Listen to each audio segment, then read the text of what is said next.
Jadi tolong perlakukan rakyat dengan wajar sesuai dengan hukum.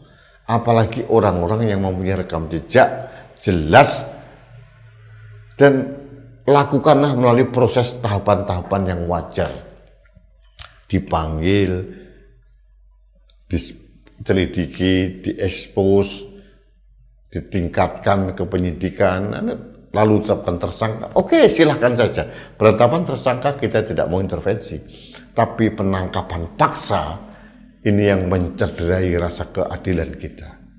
Institusi yang kita cintai yang bernama Polri ini sedang mendapatkan sorotan publik karena kasus Afan dan kasus-kasus kekerasan yang lain. Jangan menambah sentimen publik semakin tinggi dengan cara penangkapan yang terlalu represif, terlalu tidak mengikuti aturan-aturan atau kaidah-kaidah atau tahapan-tahapan proses hukum yang berlaku yang diatur oleh undang-undang kita.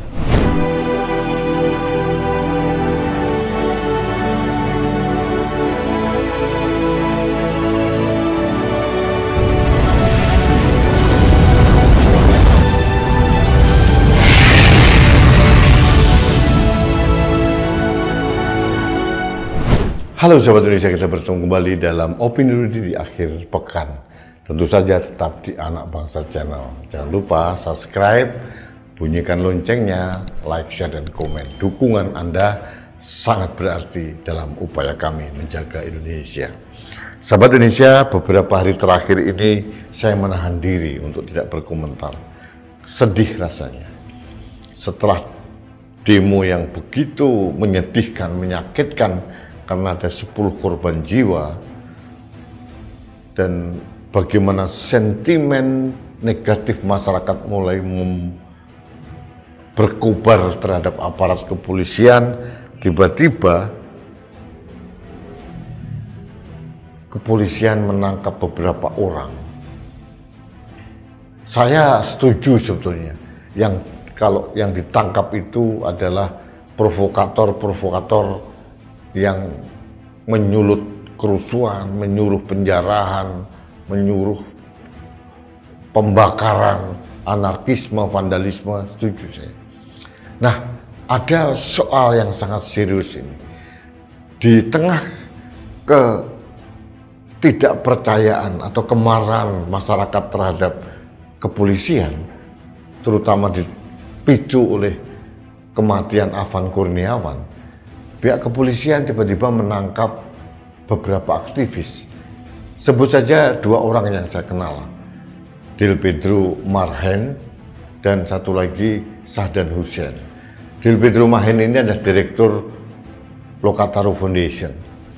Kemudian Sahdan Hussein ini adalah admin dari Kejayaan Memanggil.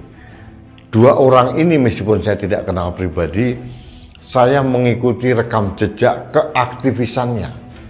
Jelas arahnya kemana, mereka pegiat demokrasi, anti korupsi, pegiat HAM, dan mereka selalu memunculkan atau mengupdate isu-isu sosial yang dirasakan oleh masyarakat. Sebetulnya kalau polisi mengikuti tahapan dalam KUHP atau tata acara proses hukum yang benar, mungkin rakyat atau kami tidak merasa tergugah emosinya. Yang dilakukan oleh polisi adalah penangkapan paksa. Seperti Dilpedro ditangkap di rumah sekitar jam 10.45 PM atau hampir jam 11 malam. Kemudian si Sahdan Hussein ditangkap di Bali. Mengapa tidak dilakukan proses penyelidikan awal, kemudian dipanggil sebagai saksi 1, 2, kemudian ditingkatkan penyidikan, kalau terbukti silahkan ditetapkan sebagai tersangka. Ini tiba-tiba ditangkap begitu saja. Saya tidak ingin masuk dalam proses apa yang diunggah oleh Dilpedro sama Sahdan Hussein ini.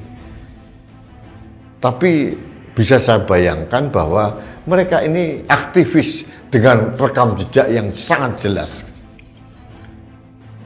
Penyuaraan mereka biasanya itu adalah menyerap saripati kepentingan rakyat. Kalau dianggap tulisan-tulisan mereka di media sosial provokatif, katakanlah provokatif, meskipun itu debatable, harusnya proses hukumnya berjalan sesuai dengan protap yang ada. Ada penyelidikan, kemudian dipanggil, kemudian pemanggilan pertama sebagai saksi dan sebagainya. Nanti kalau sudah terbukti sah bahwa mereka itu terbukti memprovokasi, silahkan saja. Yang kita gugat itu adalah proses penangkapannya seolah-olah mereka itu teroris. Saya khawatir pihak kepolisian menerjemahkan secara salah apa yang diinstruksikan oleh Presiden Prabowo. Memang benar Presiden menginstruksikan untuk menindak tegas kelompok-kelompok provokator dan penyulut anarkisme ini. Tapi harusnya diterjemahkan lebih indah dan sesuai dengan kaidah-kaidah hukum yang berlaku. Karena apa? Karena saat ini polisi harus sadar diri bahwa sorotan publik kepada pihak kepolisian sedang dalam proses yang sangat declining, menurun tajam. Kasus terbunuhnya Afan Kurniawan, terang benderang bagaimana seorang driver ojol dilindas oleh mobil Trantis. Terbunuhnya Sandy Pratama di Jogja dan beberapa yang lain seperti mahasiswa di Semarang misalkan. Ini menimbulkan kemarahan rakyat sehingga beberapa pos polisi di Jakarta, di luar kota, markas polisi sampai Gegana pun dibakar. Artinya harusnya polisi itu introspeksi diri bahwa saat ini sentimen negatif kepada Polri dari masyarakat itu sangat tinggi. Untuk itu janganlah membuat blunder-blunder baru. Saya tidak menentang pemanggilan Del Pedro maupun Saddam Hussein untuk mempertanggungjawabkan apa yang dituliskan. Tapi proses penangkapannya ini yang menurut saya tidak sesuai dengan proses hukum yang berlaku. Bahkan Komnas HAM juga menyoroti hal ini, belum lagi tokoh-tokoh masyarakat sipil. Saya merasa sebagai aktivis di media sosial pun merasa gundah dengan cara-cara penangkapan yang seperti teroris ini. Mengapa polisi tidak berkonsentrasi pada ribuan akun yang anonim, yang buzzer-buzzer, yang memprovokasi masyarakat dengan lebih kejam untuk melakukan penjarahan, anarkisme, mengumpulkan orang. Ada kesaksiannya kan? Ada orang yang dari Cimahi, dari Solo, dari Bandung, dari segala penjuru dikumpulkan, disiapkan, diminta untuk membuat bom molotov. Itulah yang harus ditangkap. Del Pedro Marhain konon memprovokasi remaja untuk berdemonstrasi. Mengapa remaja tidak berdemonstrasi kalau usianya sudah 17 tahun lebih? UN atau PBB memperbolehkan.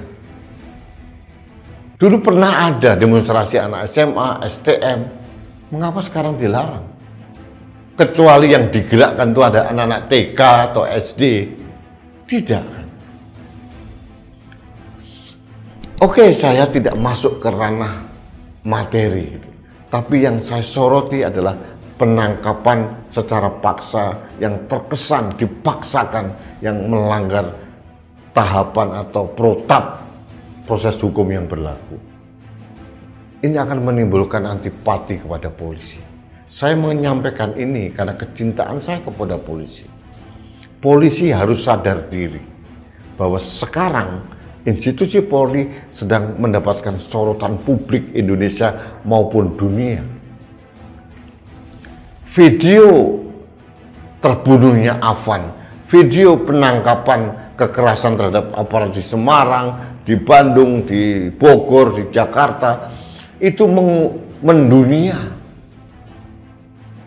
Dalam era digitalisasi sekarang, era informasi, real time teman-teman di seluruh dunia akan lihat.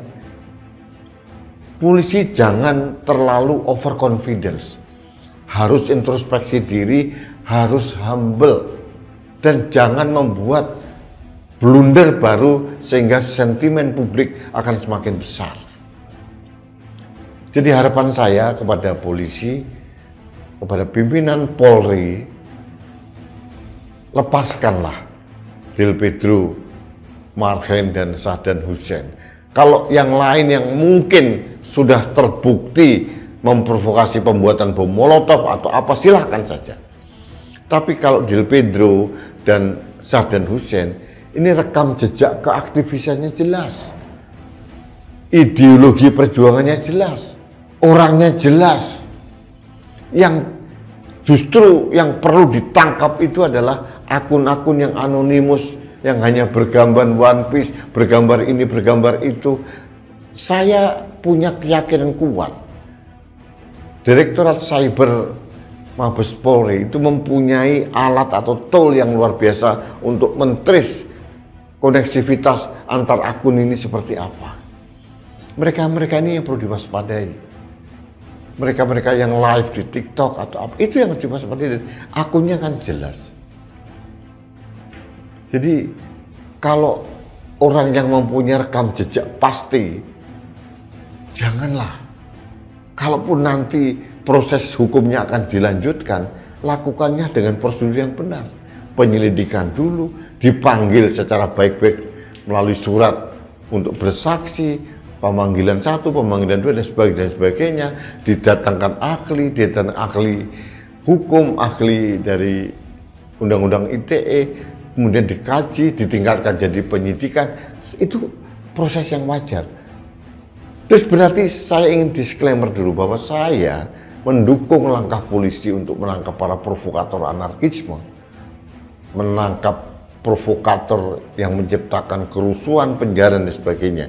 Tapi prosesnya inilah, apalagi ini menyangkut aktivis-aktivis sosial yang sangat terkemuka, harus hati-hati. Tindakan aparat kepolisian ini semakin mencederai kepercayaan publik kepada polisi. Dengan anggaran yang begitu besar, pihak kepolisian itu uang rakyat, uang dari pajak rakyat. Kepolisian mendapatkan jatah nomor 2. Yang nomor tinggi adalah Kemhan. Tapi Kemhan itu kan dibagi dengan 5 badan. Kemhan sendiri, Mabes TNI, Matra Darat, Matra Laut, Matra Udara. Kalau polisi nomor 2, tapi 100% untuk polisi. Jadi artinya polisi harus sadar bahwa semua kegiatan operasional mereka itu didanai oleh rakyat. Jadi tolong perlakukan rakyat dengan wajar sesuai dengan hukum. Apalagi orang-orang yang mempunyai rekam jejak jelas, dan lakukanlah melalui proses tahapan-tahapan yang wajar. Dipanggil, diselidiki, diekspos, ditingkatkan ke penyidikan, lalu tetapkan tersangka. Oke, silahkan saja. Penetapan tersangka kita tidak mau intervensi. Tapi penangkapan paksa, ini yang mencederai rasa keadilan kita.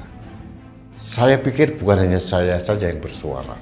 Komnas HAM juga bersuara, Amnesty Internasional juga bersuara, PBB pun juga bersuara. Jadi polisi hati-hati. Institusi yang kita cintai yang bernama Polri ini sedang mendapatkan sorotan publik karena kasus Afan dan kasus-kasus kekerasan yang lain. Jangan menambah sentimen publik semakin tinggi dengan cara penangkapan yang terlalu represif, terlalu tidak mengikuti aturan-aturan atau kaidah-kaidah atau tahapan-tahapan proses hukum yang berlaku yang diatur oleh undang-undang kita. Itu saja yang ingin saya sampaikan pada kesempatan ini. Sekali lagi saya mohon kepada pihak kepolisian untuk mengevaluasi kembali penahanan Del Pedro Marhen, Saddam Hussein atau tokoh-tokoh yang lain yang mereka itu jelas afiliasinya, jelas perjuangannya selama ini. kecuali orang-orang yang baru muncul kemudian memprovokasi pembuatan bom, menjarah orang, jadi silahkan sajalah itu tangkap. Kita tidak menginginkan provokator-provokator itu merajalela di dunia nyata maupun di dunia maya. Itu yang ingin saya suarakan pada kesempatan ini, karena saya merasa bahwa tahapan-tahapan yang dengan polisi itu tidak proper atau tidak patut, sehingga akan berpotensi memancing ketidakpuasan atau menambah ketidakpercayaan publik terhadap institusi Polri. Itu yang ingin saya hindari, karena kita bersama-sama harus menyelamatkan institusi Polri. Terima kasih, kita bertemu kembali dalam Opini Rudy selanjutnya. Sampai jumpa.